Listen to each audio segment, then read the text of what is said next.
This is Batman. Today, we discuss the DC animated universe, which had none other than yours truly, Batman. So hang on to your capes, because you just joined Super Geeks.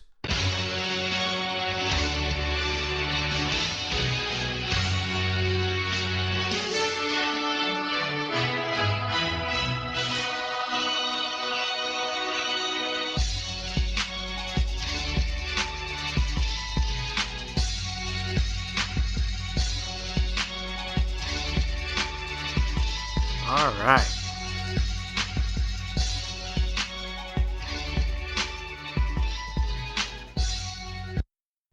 All right. I want to thank Batman for helping me to. Yeah. Shut up, George. Just pay me my $5. I gotta go. Fine. Bye, Batman. Wait. Anthony, I only have a 20. You got some change, bro? Nope. Batman, you got change? I carry credit cards. What does this look like, charity?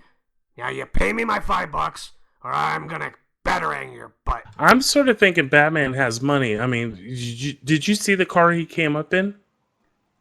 That was a tax write-off. A line note here, a line note there. Oh, okay. Bad face bomb. Yeah. Oh, okay. Fine, you owe me $5, Selsby. The 1%. I'll be back for my money. I gotta go. Bye. And that was Batman, ladies and gentlemen. He came and did a little favor for me. For $5, which I owe him. So make a note. I owe Batman $5. I don't think you need to give him money. I'm pretty sure he's rich. I don't know. He sounded pretty serious. All right. Well, you could always get Superman to protect you. That's a good point. If I can reach him, Batman. Yeah. You know, all I had to do was use the bat signal. But Superman, he doesn't have one of those. Yeah, but he has super hearing. You just yell out, "Superman, save me!" And he'll get you. I mean, isn't Batman and Superman fighting this weekend? On the 25th. Is it the 20th? I thought it was this weekend. No, it's the 25th. Oh, I'm ahead of myself by 20 days. If it was the 25th, I'd have to pay a couple of bills that I don't want to pay yet. So yeah, you had me scared there for a moment. Yeah, because that Batman versus Superman's coming out in a couple of weeks, so I'm looking forward to that. It's technically Batman v Superman. They left out the S, but they even the producers say versus sometimes. It's kind of weird. Well, you're not gonna. Well, I mean, Batman 5 Superman or Batman v Superman. Yeah, I don't know. Is that somebody's name? I don't know. Anyways, so it's just me and Anthony today. This is George. Anthony and I, sorry. And you can find me on social media on Chooch99A. And where can people find you, Anthony? You can find me on Twitter at Anthony Battles. You can also, I forgot to mention this last week because I was being a noob. But for Super Geeks, if you have anything you want us to talk about or have any suggestions or you just want to rip us apart, in which case we'll rip on you back, SuperGeeks7 on Twitter and SuperGeeks99 at Gmail is our email. And if you want to send us some hate mail, that's fine. We'll ignore it, but you can send it anyways. Magnum puts those in the spam filter. Yeah, that's pretty much where it will go, Spam. So it's just the two of us this week because all the other hosts are being losers. No, I'm just kidding. They have lives and things happen. So, well, unlike us, they do have lives and they're living Shell it. is sick, so that's acceptable. But, you and I are of the same mind. The show must go on. The show must go on. That's why Batman was willing to come on because he was impressed that we were going to press on for $5. For $5. So, anyways, how have you been over the last week? I heard you. So you had a karate tournament. You teach at a karate studio. You keep saying a karate tournament. It was a promotion. It was a black belt promotion. Two of our students were promoted to third degree black belt. Awesome. How old are they? And in the Kajikembo system, they're grown adults. Oh, all right. Yeah, one's in his 40s and one's in his 30s, and they've been doing martial arts for over 20 years.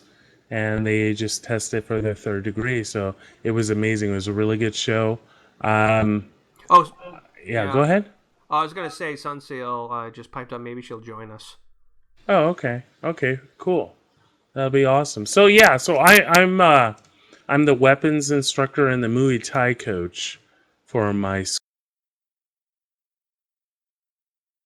and I That's teach awesome. all the students and stuff. Yeah, so it's a lot of fun.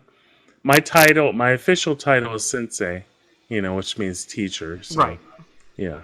Yeah, my brother was a black belt, and yeah, so he was very much the karate guy. So he used to beat me up, even though he was younger. But he also threw dirt in my eyes. So I don't know. He didn't play fair. Well, that's not very nice that he used to beat you up. Well, we're brothers. That's what you do. True. True. So anything you've been watching or seeing? Have you been keeping up with Supergirl? Yeah. I love Supergirl. I love the So newest yeah. episode. Now, I want to point this out for our listeners.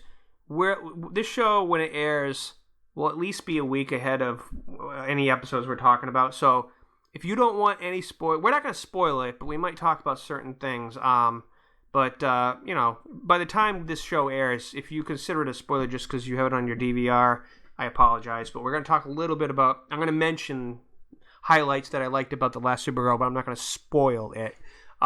No, well, we can talk about it because Right. there's some good things that came out of that episode, and even if we don't spoil it, hopefully we can get people excited to watch it. Yeah. Well, they brought back Laura Vanderhoot, who is the actress who played Supergirl in Smallville. She's been in other shows, but she came back as a character called Indigo in the last episode. Indigo is this internet kind of android who can use the internet like it's her, Oh, son, thank you for joining us. Oh, excuse me. I just woke up from cryo sleep, apparently. This, ladies and gentlemen, is Sunseahl, a good friend of mine, does another podcast with me. We invited her to jump in. We just started the show, but we're glad you could join us. Son, where can people find you on social media? Facebook.com/SunseahlFan is my usual place. Awesome. You missed Batman. He was introducing the show, and he got mad because I didn't have change for a $20 to give him the $5 I owed him. Magnum didn't have it he would either. have spent it on Chinese anyway, so... Yeah, okay. he probably would have. So, what we were just talking about, we just started, and what we were just talking about is the newest episode of Supergirl. Do you watch Supergirl, son? I mostly don't watch any of the network shows. Okay. The ones that are running around on the networks, because for some strange reason, my little, digital TV doesn't seem to want to pick up any of the local channels except one. I download or stream, watch them. I don't have a TV myself, so my computer is my TV. But Supergirl's amazing. Seriously, you got to check it out sometime, or later on down the road, catch up with it. It's on Hulu, but I don't know if it's on Netflix yet. I don't think it is. Before you get into Indigo, yes, let's talk about real quick about Supergirl and where her brain is. Okay. At the start of the episode. Now, remember, she's working for the DEO, right? And that's kind of like with her DC's sister. version of S.H.I.E.L.D. Right, exactly. Now, Supergirl is mad at Hank Henshaw because she believed that Hank Henshaw killed her aunt, Astra, right? Which, in fact, was her sister that used the kryptonite sword. Right. Because she and was about to kill Martian Manhunter, who is... because she was going to kill Hank, and so her sister killed Astra, who's Supergirl's natural biological aunt. And twin sister of her mother, Allura, yes. And the twin sister of her mother, right? So killing her aunt was like killing her mom, because they look alike. Face. Well, she was close for Anton Krypton, as we learned from that plant episode anyways. And so, but what's great, the actress, Melissa Benoist, is so... She gets better and better with every episode.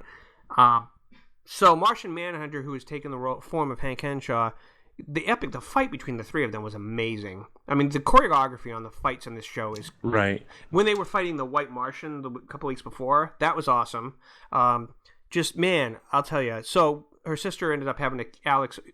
So who she's Alex reminds me of? Go ahead. Who? Sorry. Who does she remind you of? Okay, remember, sometimes they make up a character for any of these superhero shows, and that character ends up being the standout. It was like Chloe on Smallville, right? She didn't exist before the show Smallville came out. Right, but the character became like so popular they ended up putting her into the comics. And they did the same thing with Harley Quinn. We're going to be talking about this later with the DC animated universe. She didn't exist before the animated series, and then she grew so popular they retconned her existence into the comics and into the now in the movies. Well, this character Alex, her sister, her human sister from the Foster family, what an actress and what a character, and how popular she's become reminds me of the Chloe situation with Smallville. Yeah, she's great, and the fans are loving her. I do like her. I like her a lot. Good. I like watching her. And she's so fiercely loyal to Kara that she used the kryptonite sword. She didn't have a choice. Hank would have died. Hank was going to die. He was going to die if she did not kill Astra. They did do Here's the thing, though. Martian Manhunter, a lot of fans got mad because he's powerful. He can take on Superman. He's as strong as Superman. His only weakness is fire. And, well, which is easy to exploit, obviously. But the thing is that the only problem I had with that fight was, and he used his phase abilities a little bit, so she went punch through him or whatever, and he was clever. He actually... he should have held his own a little better against Astra, in my opinion. But Astra, it was fine. Yeah. It was fine. It was still good choreography. She was about to kill him, so Alex used the kryptonite sword. Really nice death scene. And then he took the blame because he didn't want Supergirl to think that her sister did it. And exactly. Which was a brave thing to do. Now, check this out. So now she's dealing with the DEO, and she's angry at Hank Henshaw. She doesn't want to work for the DEO. Now, back at work at Catco Corporation, her boss is still upset with her, and hired another assistant. Now, who's going to turn out to be this is kind of a spoiler, but it's been all over the news, so... here's the thing. Is news a spoiler when it's openly being said across the internet? No, it's not a spoiler if it's openly being said. I'm going to offer this disclaimer just because if the listeners don't want to hear this. The thing about a spoiler is the actual it isn't an opinion. There's an actual definition for what a spoiler is. You may not like it, but a spoiler is something that is not advertised or meant to be found out until the episode twist. That's a spoiler. If I tell you, for example, back when Empire Strikes Back came out, that Darth Vader says he's Luke's father, that's a spoiler. But this has been something that's been on. She goes, the actress who plays the new assistant you're about to talk about, I forget her name, Siobhan. She goes on interviews about how, because the character is going to become the Silver Banshee, is a very popular and famous Superman and Supergirl villain. She's going to make her debut as Silver Banshee in the Flash crossover episode this month. So they've shown pictures of her. It's on Entertainment Tonight. So me telling this is more like reporting the news. So I don't consider it a spoiler. Some people might, and I apologize, but this is openly all over the internet. So continue on. Sorry about the... even though you said basically what I was going to say, I did want to bring out the mental state of Supergirl. So she's dealing with the DEO, and she was angry at Hank Henshaw, right? Yep. And then now she has Siobhan Smythe. And the funniest thing about this was... she was like, how do you even say that name? And the girl comes up to her and says, hi, I'm Siobhan Smythe. And she goes, oh, that's how you say it.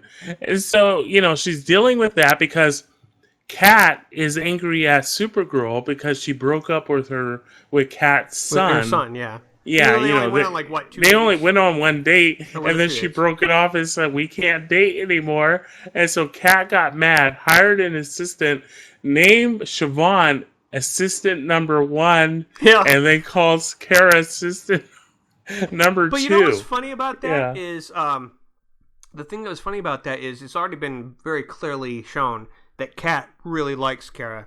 She loves Kara.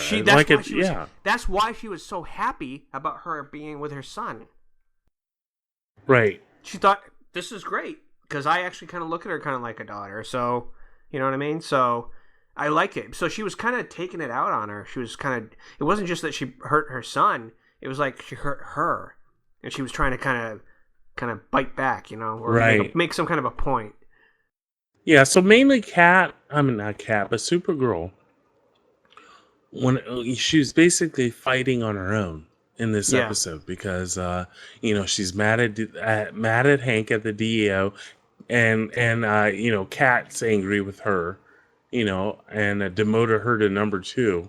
And then you got Siobhan, one-upping her at every turn. Yeah. You know? And then, Go ahead. No, go ahead. I was just gonna say I'm really curious. Again to the viewers, I apologize. If this Stop apologizing. Let's talk about it. All right. So at some point she's going to become the Silver Banshee, and there's two different versions of the Silver Banshee in the comics but she talked about her version a little bit on openly on interviews. She doesn't say how she's going to become her, but it's like a family curse, pretty much. It has to do with her dad and the Gaelic background that they have, and having to do with Ireland and stuff. So I think it's Ireland. It's one of the Gaelic areas, somewhere in that area. And so I don't know exactly which version of the story they're going to go with, but they seem to be drawing from the New 52. And if that's the case, it's going to be like a curse thing. And she can't kill, when she becomes Silver Banshee, she can never kill the same character twice. Superman beat her by pretending to be killed by her. And if she thinks she killed someone and they come back, even if it wasn't a true death, her powers don't work. She's not able to do anything to them after that. So I don't know how they're going to handle it, but it's going to be interesting. I really can't wait. She looks amazing as the Silver Banshee with the makeup and everything in the pictures they've shown. I mean, she looks awesome. So I'm really curious. It's a shame, too, because Wynn and her are getting it on now, so... Right? At least the guy's having some fun, but... Well, he's finally getting kissed. Oh, no, I know. They implied some more than that happened in the elevator. Well, I think he got some. I'm only going to apply what I saw, and he got kissed. I don't know. She dragged him into that elevator. I bet they hit the stop button. You never know. You never know. I guess you have to watch the episode to decide for yourself. Yeah. So yeah, enough about... Well, not enough about... We could talk about this all day. But no, Supergirl's getting just better and better. But let's get into Indigo. Yeah, so the Indigo episode, they brought back Laura Vander, who played Supergirl in Smallville. Son, did you ever watch Smallville? I really stayed out of the Batman stuff as it was getting revamped. I was like, no, this is Smallville. I don't... No, we're talking about Smallville. Superman. Superman, yeah. I stayed out of the Superman stuff. All right, fair enough. Just curious, because we will eventually be talking about something you can relate to, which is the DC animated universe. Trust me, you'll be able to get... And you already told me you watched all that stuff. I've only seen, of all the new stuff, I've probably only seen, one episode of Gotham, and I'm like, yeah... That's the one show I don't watch, which is kind of funny. Yeah, exactly. I talked about why I don't watch it, and that's because of Fox, but that's a different subject. The only reason I don't watch Gotham is because I just don't trust Fox. I don't trust them. They cancel shows once you get sucked into it, and then they pull the plug, and they do it too often, and I don't trust them. So when they finally if they properly end Gotham, like they have an actual series finale, they've reached their goal, and they say now's the time to end it. If they then wrap it up, I will revisit all of the episodes, but I don't trust them until then. Because I could be getting sucked into it, and then, oh my god, it's getting good, and what's going to happen next season? How did they end it? And then it doesn't get renewed, and that's what Fox does constantly. And I'm not gonna. No, it's just too much. It's like a girlfriend that breaks up with you when she tells you she's gonna marry you or something like that. Anyways, so Indigo, we were gonna talk about Indigo. So Laura Vander, who used to play Supergirl on Smallville, and she's also played a werewolf in Bitten on Netflix, which is a great series. I do love that series. It's based off a series of books I used to read about the only female werewolf, Elena Michaels. Great series. They do a good job translating the books. Little liberties here taken, not quite 100% the way it was in the books, but still awesome. And now she's playing Indigo, which in the comics, she appeared in Young Justice, I guess. And she's a character who is and in the comics, she was built by Brainiac 5. Not Brainiac 5, Brainiac. And she was built, and she then kind of broke off on her own, but she was still a bad guy.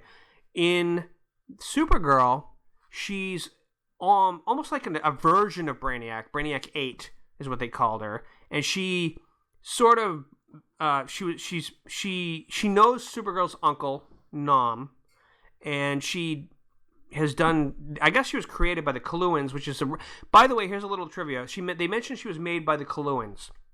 The Kaluans are a race in the Legion of Superheroes, and they, by the way, in the next episode called Solitude, where she goes to the Fortress of Solitude, that I think airs this week, they show a clip where she's looking at the Legion of Superheroes ring. in the fortress. So it's a nod to Superman's when he was Superboy and he used to be a member of the Legion of Superheroes, and so was Supergirl in the comics, anyways. And Supergirl's love interest, the Lois Lane of Supergirl, the man that she was in love with in the comics and in the animated series we're going to be talking about, was Brainiac 5. Now, Brainiac 5 was in Smallville. He was played by the guy who played Spike on Buffy, James Marston. And he has green skin. He didn't in Smallville, but he has green skin. And Indigo, the Coluans were a race that Brainiac had to do with. They were a race that was associated with where Brainiac came from, at least in the classic continuity that built him.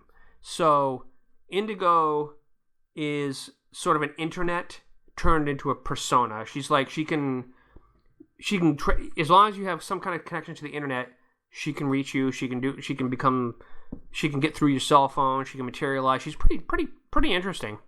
And in the episode, she apparently was lovers, like a mistress to Nam on Krypton when he was part of this rogue terrorist group that him and Astra were part of. Yeah, they had a prior relationship. Oh, that was more than implied. Yeah, before Astra, he was banging her, and he was hitting it. Yeah, okay? He was. He hit it before he quit it, and then he went to Astra, and she became a scorned woman. I'm just like, is that what was implied? I thought he was cheating Indigo? on Astra. Come on now. What did Indigo say to him? No, I thought he was implying that he cheated on Astra with her, like a mistress. I didn't get that. They didn't. I sort of got that they were together before Astra. I didn't. I think I got the inference that she was like a sex toy to him, and that he didn't see it as cheating because she wasn't a real person. Interesting. We'll have to find out, right? Yeah. Well, let the listeners watch the show, and then they could let us know. Yeah. Where can they let us know again?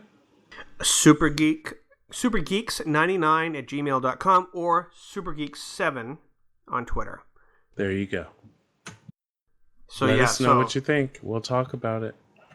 So, Sunseahl, what is your favorite superhero? Well, okay, you don't watch the show, the network shows, but one of the things. Oh, hold on. Before I mention the animated series, because I was going to talk about that, there's some news a couple of news items that broke out. The notes are down there. Make it sound like they're a rash. Broke out. Mm-hmm. They got a cream for that. We have some topical cream for that. Yeah. So there's news that broke out that Avengers Infinity War, which is one of the upcoming movies, it's a 2-part thing, is going to have 68 characters instead of 6.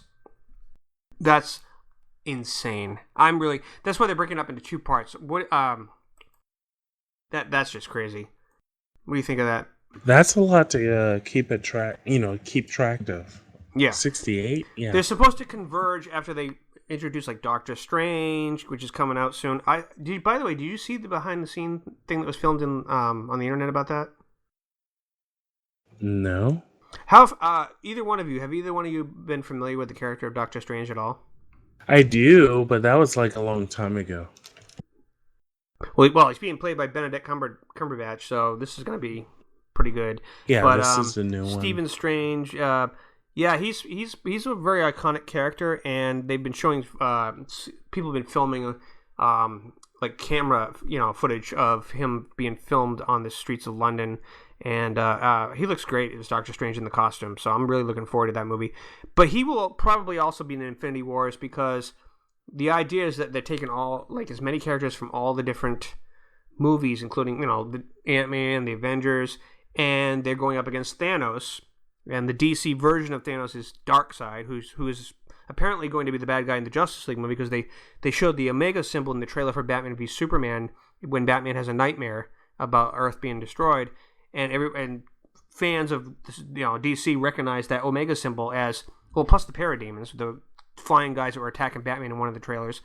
Those are minions of Darkseid. And Darkseid and Thanos, when Marvel and DC back in the day, they often competed with each other. Like, for example, Marvel would create Man-Thing, and DC had Swamp Thing. They were basically the same character, but they were competing with each other to make a similar character. And there were swamp creatures that were created that were once men that got transformed, and they were now beasts dwelling in the swamp as living plant creatures. And so the same idea happens with Darkseid and Thanos. Darkseid and Thanos are two sides of the same coin. They're meant to be each other's counterpart in the two, Marvel, DC. And Thanos is the guy at the end of Age of Ultron, in the post-credit scene. He's the Infinity Gems that they were talking about. He wants to put them all in this gauntlet, and that Thanos is like a god of the dead, so to speak. He's like one of the ultimate villains in Marvel, and so that's when they do the Infinity War. It's going to be based on the idea that it's going to probably have the Guardians of the Galaxy 2 meeting up with everybody, Hulk and everybody else.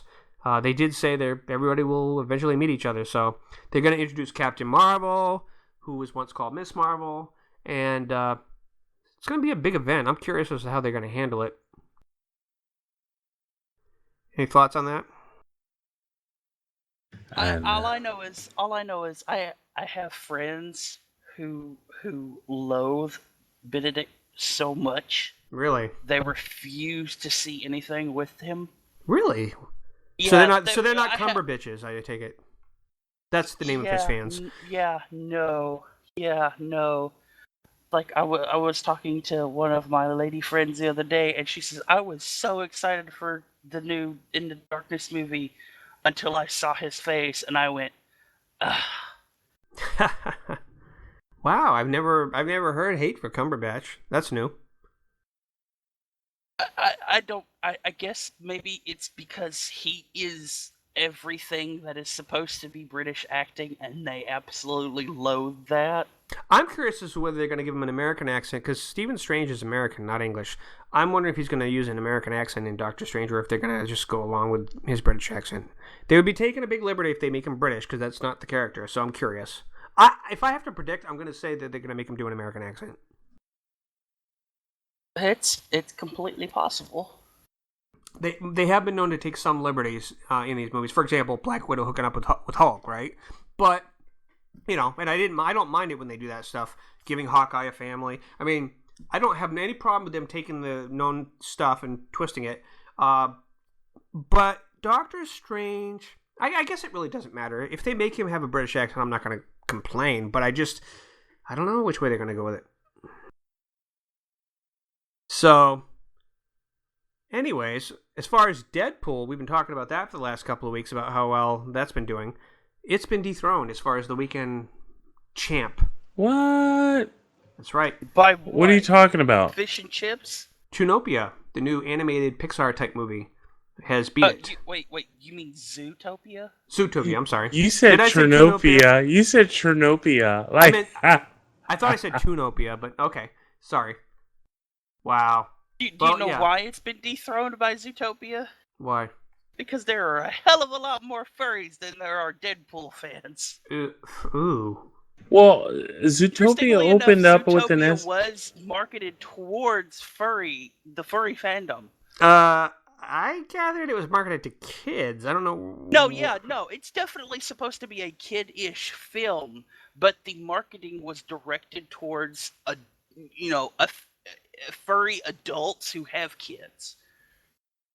I don't know where you were gathering that they said, oh, furries are going to love this. I mean, they just happen to be furry. I do want to say this, that they opened up with an estimated $19.4 million. And that was yesterday, right? So how did they topple Deadpool? For the Friday opener. Let me read it. It's right here. Friday of March. Okay, hold on. It says here, Disney's Zootopia opened with an estimated $19.4 million from 3,827 yesterday, including 1.7 million from Thursday PM previews. That number is significant because it suggests that the PG-related animated pick will claim a couple of box office records this weekend, highest March animated opening and biggest opening ever for an animated Disney movie, aside from Pixar films.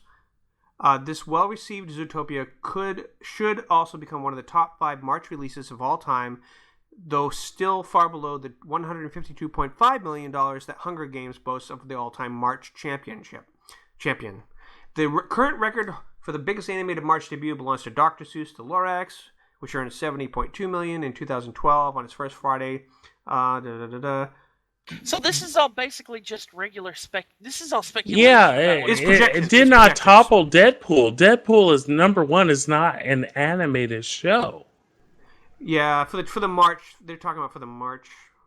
Yeah, you know what? You're right. I hate these. Well, I don't know. It kind of seems, people like to make headers that sell their sites. Clickbait, yeah. Clickbait. Well, I mean, the Collider's a reputable. I mean, they do great blogs and podcasts, but yeah, I think they were using the whole beat Deadpool as their clickbait. I think you're right. No, it says here. Oh, never mind. No. That's like the news. That's like hold the on. news Look at the stats right now. It says no. I am right because according to this last Friday, Zootopia beat Deadpool. Deadpool's down to number 3. London Has Fallen is even above Deadpool. Okay, you got to remember Deadpool has been out for a while. Yeah. And Deadpool's opener made more money than any other film out there. Well, they're not claiming it beat their opening record. They're saying that Deadpool is not the champion this weekend. Right, because majority of the masses have already seen Deadpool. Right. So they're not watching it anymore. They're just going by, like with Force Awakens, they were going by how many weekends they can hold the number 1 spot. And they didn't last more than like 2 or 3 weeks, which is fine. They still made their money. Right. London Has Fallen is number 2, but Deadpool's number 3. But that's fine. You got to understand, Deadpool made over $240 million. You know? Yeah.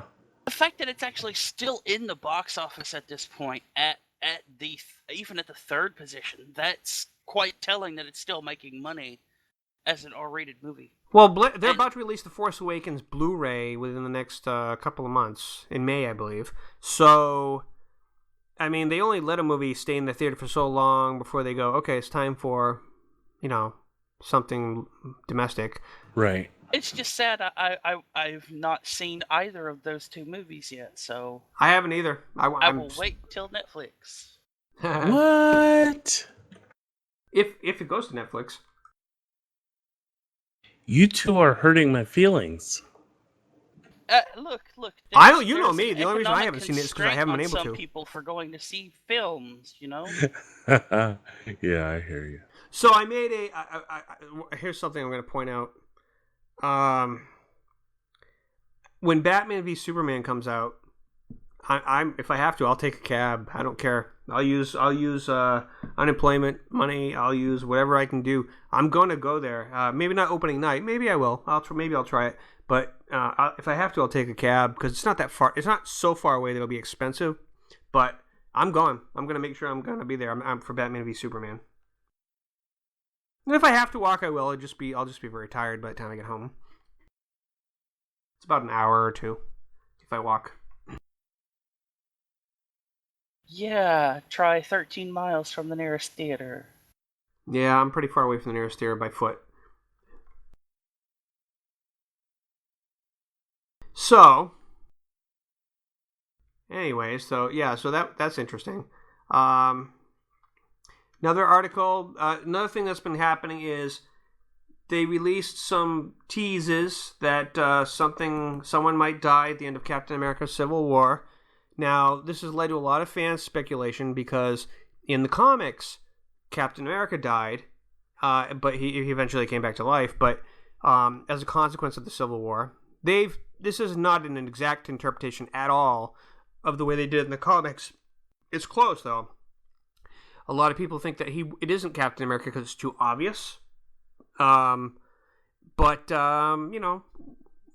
it's the speculation's out there that, it could be Captain America that goes, he goes down in this movie. But I think if he does, he'll come back like he did in the comics. What do you guys think? I honestly don't know because I've not seen any of that stuff. Well, Captain America, despite being strong, is still a human.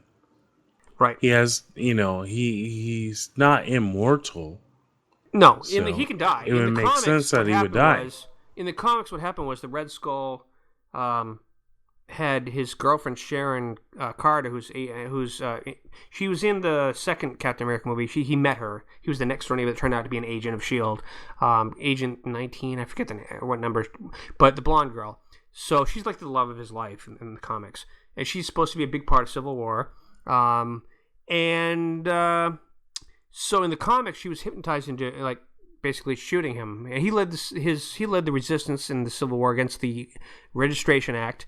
And they're not exactly copying the Civil War the way it was in the comics, but when they put out the information that someone might die at the end of it, like I said, the fans are starting to speculate that they're killing Cap, that he'll come, and then Bucky Winter Soldier will replace him as Cap like he did in the comics for a little while, and then he'll come back to life and resume, and everything will be fine. Maybe by Infinity War, so through some kind of magic or cosmic intervention, that's what brings him back. Other people think that there's just a misleading tease because of the fact that people know it's what happened in the comics, and it's somebody else who's going to go down. But I think it's interesting. The Marvel's style is more upbeat than DC. It's not as dark or serious. They know how popular characters are with the fans. I don't know what they're going to do. I think that I don't know. If I had to guess, it is possible that Cap's going to die. But again, he'll come back. But they have thrown a lot of twists out there in their universe for the movies. Like, for example, when Black Widow hooked up with Hulk, nobody expected that because that was never in the comics, which is fine. It's their own thing. Well, didn't they sort of retcon the idea? No, not sure if like they explained it or not, but the idea that it was somebody was fiddling with Wolverine's healing power to try and make Captain America. I don't recall a storyline like that. It could be true. I'm not as big of a Marvel guy. I want to swear that there was some explanation somewhere that both Wolverine and Captain America were both part of the military and both in cryopods next to each other during Wolverine World War was II never at some point. No, Wolverine. Although Wolverine has been around since the 1800s, that is true. That part. He was part of something called Project X, and he was used by the government for a while. But I don't recall them retconning that he ever participated and even met Cap back then. Though I could be wrong, because again, I'm not as huge of a Marvel aficionado as I am DC. Though I did read certain stories in Marvel, and I like Marvel. The Civil War was one of the ones I read the whole thing. I had all the crossover elements from it. They're putting Spider-Man in this. Spider-Man had a huge role in the original Civil War comic. He revealed his secret identity to the world in that. He pulled his mask off in the front of the cameras. It was huge. There was so much that happened with Spider-Man. Spider-Man was a critical part because he believed in Tony Stark, and Tony gave him a Iron Man type Spider-Man suit, and he was taking him under his wing and all this stuff. And then he realized that after a while, in the middle of the Civil War, that he was wrong and Cap was right, and he joined Cap's side. And then Iron Man felt butthurt because he felt like Peter Parker betrayed him, and things got ugly. But there's so much that they're introducing Spider-Man, but how big of a role he's going to end up playing, nobody knows. I mean, we'll see. I don't think he's going to have a huge role. I think it's going to be we get him into the Marvel universe through this story. One of the theories that some people have is in the comics, it was about this. The Registration Act was about people taking responsibility for unmasking, or at least registering the heroes, so that under the mask, the government knew who they were. They would respect their secret identities for the public, but they were still listed for the government if they needed to held them accountable. So they were going to let them just have an incognito identity that even the government didn't know about. Captain America didn't believe. Everybody was surprised that Captain America was against it because he quoted Mark Twain and how quickly this could spiral out of control. He said to Spider-Man, this is paraphrasing, he said some quote from Mark Twain where he said, just because everybody believes something is true and right doesn't mean that that's true or right. It takes one person to be brave enough to speak up against all the opinions of the people around them to say, no, this is wrong. It was pretty powerful stuff. But Spider-Man was like the one character who was he was the point of view of the audience for all the angles of the Civil War about trying to figure out and flip-flop with who he should be siding with. he respected Iron Man. He was like, Tony took him under his wing, but he also had a huge respect for Captain America because he was Captain America, and he was red, white, and blue, and he couldn't understand why he was fighting against the Registration Act. It was a very powerful story, the whole thing. And they're doing this all in one movie, and a lot of people are concerned that they're gonna how true to this huge story can you do it in one movie? I don't know. I guess we'll see. I mean, I think they're gonna. I think the elements of Civil War are gonna spill over into some future Marvel movies. I don't think it's just gonna be this one movie. But as far as the effect, the impact. So that's why I think now that I keep talking about this, I think Cap is gonna die because something has to happen as a consequence to really sting the Marvel Universe going forward. And if they're going to do it in one movie, I think Cap has to die. The more I keep thinking about this. That's every man dies. Not every man really lives. Yeah. What was that from? Braveheart. Oh yeah.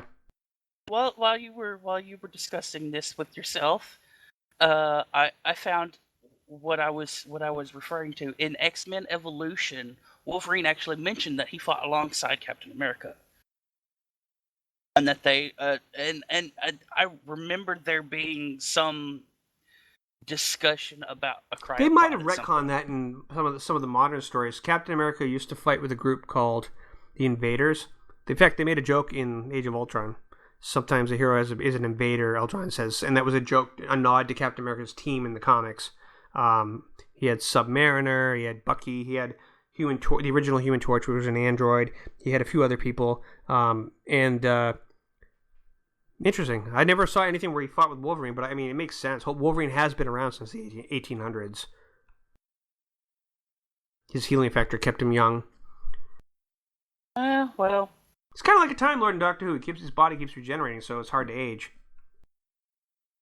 There's a whole plethora of Doctor Who comics. Yeah, definitely.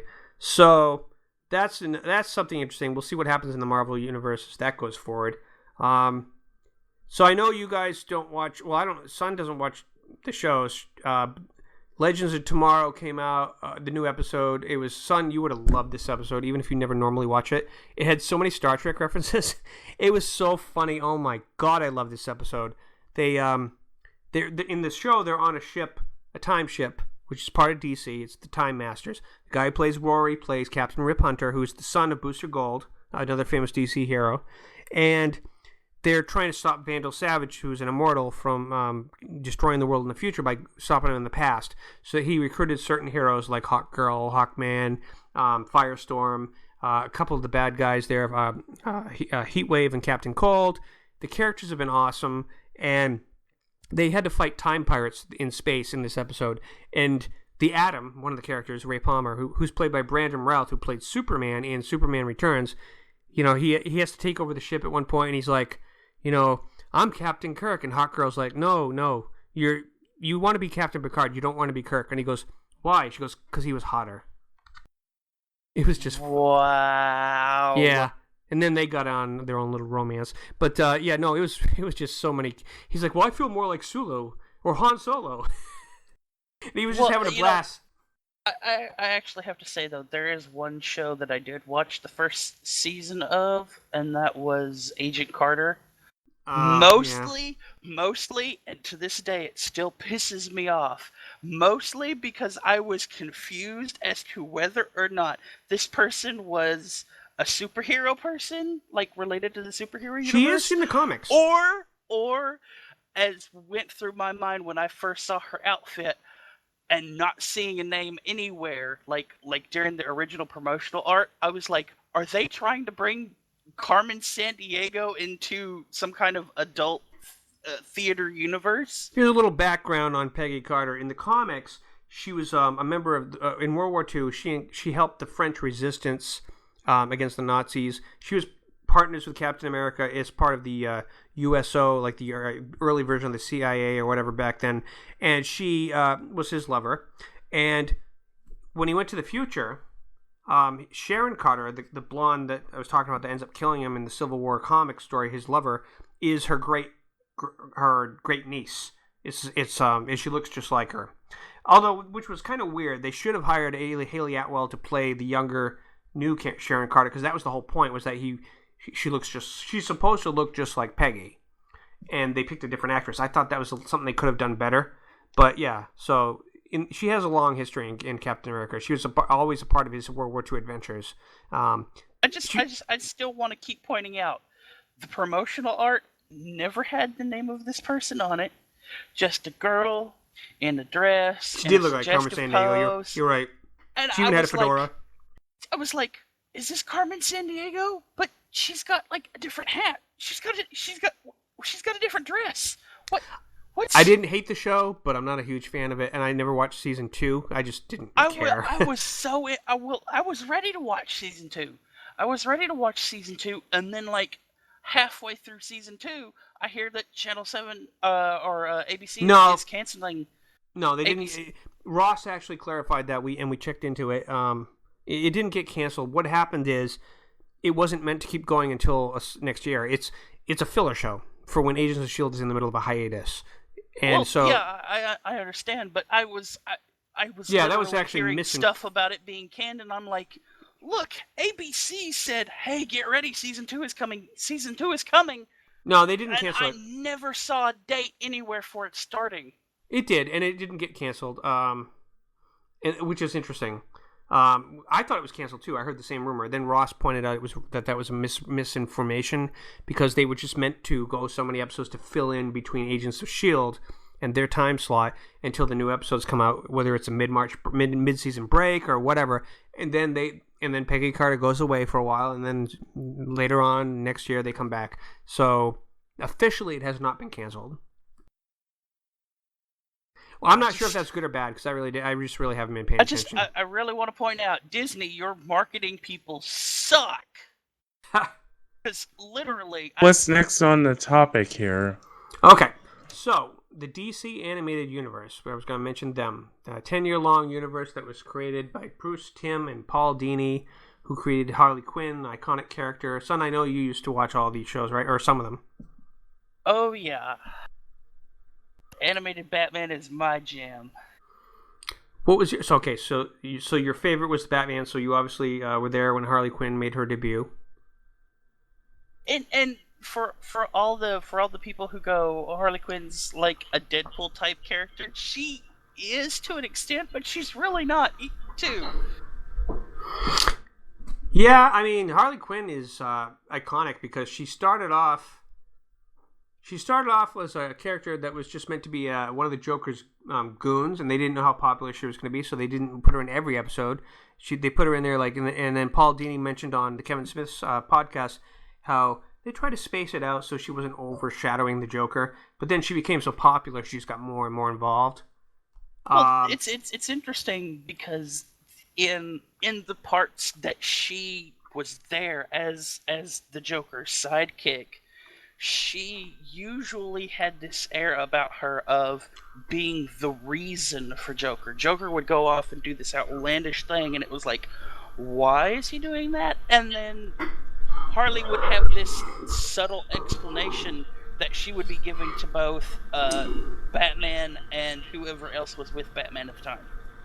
So the DC Animated Universe consists of the following animated shows, and they started as far back as 1992, which is the year my daughter was born, interestingly enough. Batman the Animated Series, and then Superman the Animated Series, and then the new Batman Adventures, Batman Beyond, Static Shock, the Zeta Project, Justice League, and then Justice League Unlimited. These were all part of the same shared universe, which is the cool part, over 10 years. And this is what makes... In fact, they became so popular that they are now canonized as part of the DC 52 universe. They are one of the 52 worlds, so they're technically one of the parallel worlds. Everything that happened on that series is considered to be canon because DC put it as one of the Earths. I can't remember which number. One of the 52. So it's just one of the alternate universes. But what they're saying is it happened. And they did things like had Batman and Wonder Woman in a pseudo romance. They had, what was great about it is Batman the Animated Series and Superman came out like in the early 90s, and then when Justice League came out in the early 2000s, they actually used references to what happened on episodes of those 10 years ago on the shows and continued on. it was all like, it was like the Marvel shared universe in animated form. It built up to the Justice League. And so I thought this was, it was unprecedented at the time. And I really enjoyed it. And Anthony, you said you've watched what, the Justice League? Yeah, I used to watch the Justice League. I love that TV show. It was a cartoon, but it was fun. Meanwhile, at the Hall of, Well, that was the Super Friends, but yeah. Yeah, the Super Friends. So, but I was always into Superman, Batman, Wonder Woman, Aquaman. I did like those shows. They did. I just think they did an amazing job of like creating this continuous universe. They had that relationship with Hawk Girl and Green Lantern, Jon Stewart, Right? And then they went to the future for the Batman Beyond universe, and they learned things about their future. There's just so much that happened, and it was all adult stuff. It wasn't really a kids show. I mean, yeah, it was on the Cartoon Network, but there was some things that happened on that show that were very deep. That like the episode where Batman had to, there was a character named Ace, and she was a member of the Royal Flush Gang, and she could create reality around her or whatever. And the only way to stop her, her powers were out of control, and she was dying, as she told Batman as she was crying on a swing set. I'll never forget that emotional scene where Batman goes in, and everybody thinks he's going to kill her, because Amanda Waller gives him a device to kill her, to stop her from, whatever she was doing with her powers. So Batman says he's going to take care of it, and he goes in there, and he sits down on a swing set with her, and he just talks to her, and holds her hand as she dies and carries her body out. And it was so emotional for a cartoon. That was It was. I remember that scene. I watched that scene. And I'm like, it's hard not to get emotional because it was so heartbreaking. The kid knew she was going to die, and she just wanted Batman to be there with her when she died. And it was like, really, damn, So it was a great series, and the writing was smart. They didn't take their audience for granted that they needed to be cuckolded, or not cuckolded. That's the wrong word. Wow. I can't believe I just said that word. No, they didn't. That they didn't need to have patronized. That's the word I'm looking for. That they would, not look down at the audience like they're kids. Like, treat them with intelligence. Whether you're a child or an adult, you're going to get something out of this. And so they use intelligent writing, good acting, and the show's coming back. Justice League's coming back, and they're going to follow the same universe. They're going to pick up kind of where they left off from what I've read, and it's going to go on as a new series, which I think is cool. So they're kind of getting back into that universe. So, yeah, I think that was awesome. Are they going to do the Meanwhile at the Hall of Justice? They didn't on the other ones, except for Super Friends, but you never know. They did Meanwhile at the Legion of Doom. Oh my god, if Ross was here, he does a great Hall of Justice thing. I'm gonna chew him out about that later. Yeah, so the whole DC animated universe was, they had comic books based on that universe too, but Batman Beyond also, where we find out that Terry is the episode where he finds out, they thought at one point the season was going to end, and it ended up getting renewed for one more season. And the episode that they ended with was where Terry from Batman Beyond finds out that Bruce is his father, and how Amanda Waller injected his DNA into his parents to override the DNA of his father so that Bruce was the father. And then they arranged for the parents to get killed in front of young Terry so that they would be basically recreating Batman. And that was interesting. What? Yeah, you never saw that? Can I drop a bomb here? Can I drop curse bombs on this show? No. Try not to. What screwery is this?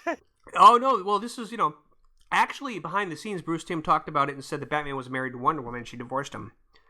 They had a romance in Justice League, and Bruce Timm never showed it happen because he skipped. He didn't get to tell all the stories he wanted to tell. But in his headcanon, in his written down headcanon, Wonder Woman ended up marrying Batman, and then she couldn't deal with his brooding self, and she left him. And this happened sometime between Justice League Unlimited and Batman Beyond. He also was in a relationship with Batgirl. So yeah, they had a lot of stuff. I understand that, but the whole making the Terry. Yeah, so what Amanda Waller did, this is exactly what she did. She revealed, older Amanda Waller revealed to Terry that she ended, because him and Amanda Waller, Batman and Amanda Waller used to go head to head, toe to toe, like in the Justice League cartoon.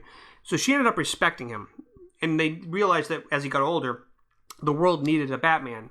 So she literally took Bruce's DNA and she picked someone and she injected him with something that had his DNA in it, so that when he basically, I remember now. So he got his wife pregnant, and while she was getting an OGYN or whatever, checkup, someone injected her, like they gave the doctor something that had Bruce's DNA and some kind of special chemical. So they injected it into the baby, and what happened was it overrode the father's DNA with Bruce's, so that it was his kid. And then they planned and created an event to where his parents got gunned down in front of him to recreate the trauma that made Bruce become Batman. Yeah, but that's still messed up. I know. That's messed up. Bruce became Batman after the death of his parents. It Right. was a vengeance. That's what she was trying. That's what she was trying to. She didn't want him to just giving him the genes is just the start. You got to give him the mental origin too. So she. Well, he had the mental origin watching his parents get murdered in front of him. I mean Terry, the son. Mm-hmm. They reached for him to see his parents get killed. Absolutely. Even if you do inject a baby with Batman DNA that makes the baby a new Batman, there's literally zero guarantee that any human being would ever react the same way. She gives a big speech about how they had it all planned and they were trying to recreate as much as they could to make it possible that he will follow in Bruce's footsteps, and it kind of worked. I think it kind of worked because Batman literally took him in. That's the only reason it worked. That too, and then when of course he found out that it was Bruce's father, they had different, relationship because Bruce is in a wheelchair, he's old, and yeah, it was interesting, but it really twisted. You're right. But it's all connected. That's what's the beauty of the whole thing. Is it's all connected. I mean, being Batman being Batman. When Bruce Wayne heard what they had, if they had done that and told him, I'm pretty sure he would have been pissed. Oh, he found out, and he was pissed. You're right. But he also accepted the responsibility that was his son, technically. Because it was forced upon him. Yeah. Well, it's like somebody taking your DNA and cloning you. Well, it's just like his parents being murdered in the first place was. I don't understand why they didn't just. If they had that kind of technology, what I don't understand is why didn't they just literally try to clone him? Why make him? Why he wasn't? He's not a clone. They just made him as the father of a child. Why didn't they just clone Bruce Wayne? It would have been even more accurate. I don't know. It was weird. It's still messed up. Why do that to a kid? Why do that to a kid? I mean, as the government, it happening to Batman in the first place. She tried to justify it. She said she wanted the world needed a Batman, and it was twisted. But that was the whole point. Is that's how far Amanda Waller will go. I don't disagree that the world needs a Batman, but there are like 1,000 other ways to do that. Yeah. I mean, have Superman create a space portal in time somewhere, or the Martian Manhunter do something and pull out another Batman from another universe, for Christ's sakes. Yeah. I mean, why create another horrific, tragic event and traumatize another person being to make another Batman? Because she can be a cruel lady if she needs to. If she looks at got to get the job done, do what we got to do, necessary evil. Yeah, she's always been like that. We'll see how she is in the Suicide Squad movie, because in the trailers she was talking about them with some general having a dinner. So the woman who plays Amanda Waller. So we'll see how that version of her is. She's been in the Arrow and Flash. Well, not Flash, but in the Arrow shows too, a version of her. So Amanda Waller has always been kind of a not heartless, but she does what she has to do, no matter what the cost. So that's the one consistent thing about her. She's like a female Nick Fury, but a little bit more heartless. So, anyways, what do you think about that? I don't know. Having that kind of information about someone, even if that's not discussed in the movie, in this new movie would make me hate that character right off the bat. I think you'd have to see the scene. I'll link it to you later if I can find it on YouTube, because usually that scene's available when she talks about it with Terry. And yeah, it's a lot more complex than what I'm saying. She does try to back up her reasons a bit better than I can remember from off the top of my head. So yeah, it's pretty intense though. But all I'm trying to say is the DC animated universe, I'm glad it's coming back, because Bruce Timm and Paul Dini did a great job of, just making their version of the DC universe into a shared universe. And if they can do something even closer to that on the big screen, there's so much you could do with that. So, all right. Well, before we wrap it up, is there anything else you guys want to talk about? If you guys haven't seen it, the best of all 90s Batman films, Mask of the Phantasms. Go see That's it. and I've seen it, and that is part of this continuity. The Mask of the Phantasm. Yeah. It's part of this DC animated universe, but it's one of the films, so yes. It was one of the I don't remember like all of the canon up to that point, but it was literally hey, we finally got rid of the Joker, except we kind of didn't, because this person is now screwed up in the head. Yeah, and that's another thing that happened in Batman Beyond was, it's so twisted with how the Joker died in that canon. Tim Drake, he turned the Robin into a Joker, made him crazy, and he ended up killing the Joker, and it was a twisted story. So many weird things happened on that show, but it was, like I said, it wasn't really a kid show. I mean, they really did some dark things on that show. I mean that show, on all of the shows. Well, it's a chain of continuity that was actually learning from itself and learning how far it could push itself. Indeed. To an adult theme. And see, that's the thing that I really, really, really hate about stuff that's marketed to kids is don't patronize kids. Sure, you make a Zootopia movie. Okay, that's cool. But don't back away from being an adult too, because you can't get very far with going to a 5-year-old, You literally have, if you want to have an intelligent person, if you want to have an intelligent movie, make the movie intelligent. If a person is not mature enough to understand it, they will get mature enough to understand it. Very good points. All right. Well, I think we've pretty much covered everything to start getting ready to wrap up.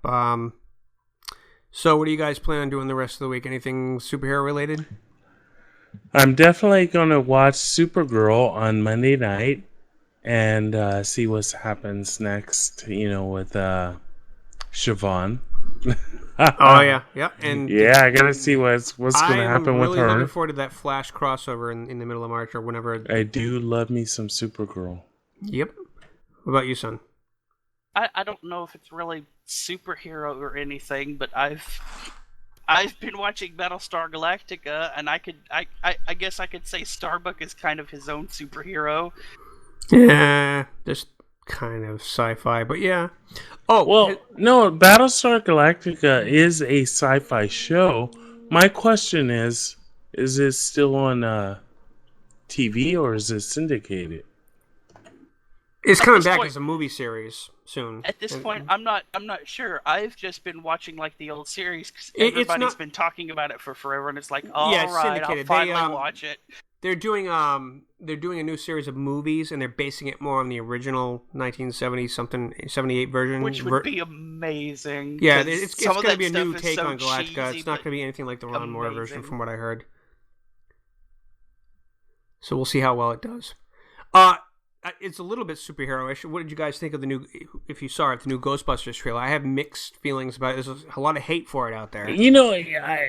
I'm still sort of upset that they say the black girl, her character is racist. I mean, really, come on. How is it racist? It's literally hand in hand for what was happening in the original 1 and 2 of the Ghostbusters. See, I keep hearing complaints. I keep hearing complaints that they went too far with the comedy, like making it too comedy and not enough like mix of like regular scary and comedy. God, people are just hating on it. Wait a minute. Have you guys seen the fan cut? No. Somebody recut the trailer of it, and it was amazing. I actually had somebody that I talked to say, I saw the trailer, I was like, eh, and I showed him the fan cut, and he goes, okay, I would go see that movie. See, I'm a huge The Ghostbusters fan fan. cut was just that powerful. I'm a huge Ghostbusters fan. I like some of the ideas I'm seeing in the trailer, like with the different equipment. Like the one girl has the 2 proton pistols pop out of her backpack, and then the other girl has the glove that punches the ghost with it. I mean, they got some cool new ideas in there. I have no problem with an all-female cast. They say they're going to make an all-male version also and make a shared universe out of this whole franchise, but that will only happen if this movie's a success, and the reactions people are giving so far aren't suggesting that it's going to be. But we'll see what happens, because it's only the first trailer. At this point, it the trailer making people in Hollywood. Stop it! You're ruining. But we don't know if it's the trailer. That's what's making people nervous. Is it just a bad trailer, or is it a bad movie? Look, same thing happened with Star Trek Beyond. Like the whole point of the new Star Trek Beyond trailer, or the Ghostbusters is not meant to be a very good movie. It's meant to be an entertaining movie. But it wasn't all comedy last time. The first and second one, it was like they took there were parts where they were like serious in some parts, and then it made it funnier when they did funny stuff because it was out of the blue. That's what people are saying is missing from this one. That it's just forced comedy. No. There was no seriousness about Ghostbusters 1. As far as the scariness is what I mean. I am the gatekeeper, are you the keymaster? And literally, them getting it on was the opening of the... Come on! That's literally not taking themselves seriously. I've literally seen, like... there's this one reaction guy that I like named Tyrone Magnus, and he reacts to trailers and stuff, and he's very popular. And I saw on his thread, and he told them, I don't care, tons of people unsubscribed because he actually said something positive about the trailer. It was pretty bad. They were all like, unsubscribe, no respect. Well, screw them. Seriously, we're not here to cater to people's insecurities. We're here to talk about movies that are good or bad. You know, and Ghostbusters. Give it a chance because he said he laughed. Ghostbusters is a classic. That's the way I see it. The people who are saying how bad the trailer looks, I don't understand. I mean, it's not like the original. Okay. If that's your reason for not liking it, that's fine. They weren't trying to be like the original. So, did it make me laugh? Yes. I laughed really hard at some of the parts in that trailer. And that's why, for me, I'm not going to just spin on it. I'm going to check it out. I mean, you know, they're not trying to... Here's the part I have a problem with, though, and a lot of people agree. They did mislead the audience in the trailer to watch the trailer because they've been saying for a long time this is a reboot. It's not connected to the original movie. There's no continuation. Like it's not 30 years later and the original Ghostbusters is something that happened. This is literally a reboot, meaning that none of that ever happened before. And then in the beginning of the trailer they say 30 years ago a team went and did this, and then there's a new team. But then from the trailer it's very clear it's not a continuation, that they're actually literally rebooting it. So that part's very sloppy. They're misleading people into watching the trailer. Again, trailer marketing team in Hollywood, quit it. You're ruining movies. I really have a problem with the way they did that, though, because they totally make it seem like this is a continuation, another group of Ghostbusters 30 years later, that you could potentially see Bill Murray's character, Peter Venkman. You could see them come out of retirement or just visit them, that they're in that world. But once the trailer gets rolling, you realize, no, it's not the same world. None of those events with the puffed Marshmallow Man actually happened. So that whole beginning... See, that's another thing. Viggo Mortensen, the guy in the painting, and the puffed Marshmallow Man. The most serious thing about 2 was the most outlandish thing in the world. The Statue of Liberty fighting the giant Stay Puffed Marshmallow Man. That wasn't serious. Well, no, it wasn't fighting the Marshmallow Man, but yeah, that was the thing. But yeah, and so I literally look at any Ghostbuster movie of anything, and it's like it's not supposed to be serious. It is supposed to be a sci-fi-ish modern day version of the Three Amigos. Ghostbusters has always been really dear to my heart, though. I used to do comics about me and my friends as Ghostbusters. I used to do these videos where I put our photoshopped heads on and then did like stop animation type thing. Well, not really stop animation, more like semi-animated things. But I just love Ghostbusters, and so I mean, I'll give it a chance, and we'll just see what happens. So hopefully hopefully the trailer. Sometimes trailers are not justifying what the movie ends up being like. Or that's or the first trailer, because Batman v Superman got a lot of crap for the not this last trailer, but the one before it, for how they showed way too much, and they gave away the Doomsday thing, and they've got a lot of people crapping on them for that trailer because they felt that the trailer people were too desperate to sell the movie, so they showed too much. Then the new trailer, they listened to the fans, and then the trailer came out to the last one, and everybody loved it. So hopefully Ghostbusters can do the same thing. I don't know, but I have linked the YouTube for the fan recut down below in our chat. Cool! I'll check it so out. you can actually post it if you post show notes or whatever for the show. I don't usually do show notes. I'm too lazy. I just tell people to listen to listen to the show. There you go. That is an inside joke, everybody. I know. We talked about. Yeah, we talked about that last week too. All right, everybody. Well, that's our show for today. I want to, we have a little bit of, like I said, from day one, we're going to sometimes have a little mix up of different hosts. Some hosts won't be here some weeks. Some hosts will. I'll always be here, or else the show won't go on. Well, maybe. Actually, even if I don't show up, I might. Well, we'll see. But anyways, for right now, I want to thank Batman again. I owe him $5. Hopefully, he won't kill me if I don't get it to him soon. And because I am poor and on unemployment, so he should understand that. So, thanks for joining me, guys. Son, thanks for popping in. No problem. Glad to be here. All right, and we'll talk to you guys next time. Same bat time, same Super Geeks time, same Super Geeks channel.